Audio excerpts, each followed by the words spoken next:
সরকারের family card প্রকল্পের প্রকৃত উপকারভোগী নিশ্চিত করার তাগিদ দিয়েছে গবেষণা প্রতিষ্ঠান সিপিডি। এক্ষেত্রে ডিজিটাল ডেটাবেস থাকতে হবে জানিয়ে সিপিডি বলছে, অন্যথায় অর্থের অপচয়ে ঝুঁকি থাকবে। সকালে আগামী অর্থবছরের বাজেট নিয়ে সংবাদ সম্মেলনে এসব কথা জানান প্রতিষ্ঠানটি। সিপিডি বলছে, ফ্যামিলি কার্ডে 2 কোটি পরিবারকে অন্তর্ভুক্ত করার জন্য প্রয়োজনীয় অর্থ বরাদ্দ টেকসইভাবে নিশ্চিত করতে হবে, যাতে অন্য গুরুত্বপূর্ণ খাতের অর্থায়ন ক্ষতিগ্রস্ত না হয়। সিপিডি বলছে, চলমান মধ্যপ্রাচ্যের যুদ্ধের কারণে অভ্যন্তরীণ মূল্যস্ফীতি বৃদ্ধির ঝুঁকিতে বাংলাদেশ।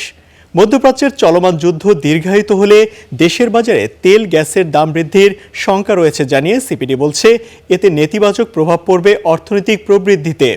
পাশাপাশি বাংলাদেশের সঙ্গে যুক্তরাষ্ট্রের বাণিজ্য চুক্তির বিষয়ে বিশদ আলোচনার প্রয়োজন আছে বলেও জানায় সিপিডি।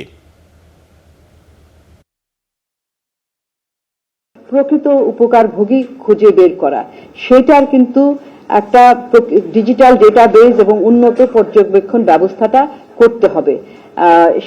তা না হলে আসলে এই অর্থের অপচয় হওয়ার সম্ভাবনা রয়েছে। কার কাছ থেকে আমি বাণিজ্য চুক্তি করতে পারবো কি পারবো না, এগুলো তো আমাদের সার্বভৌমত্বের প্রশ্নের সাথেও জড়িত। তো অবশ্যই এখানে আমাদের ডায়ালগ ওপেন করতে হবে। মার্কিন যুক্তরাষ্ট্র আমাদের সিঙ্গল মোস্ট ইম্পর্টেন্ট কান্ট্রি। আমরা তাদের সাথে একটা ভালো সম্পর্ক রাখতে চাই, ঠিক যেরকম সম্পর্ক রাখতে চাই আমরা অন্যান্য দেশের সাথেও।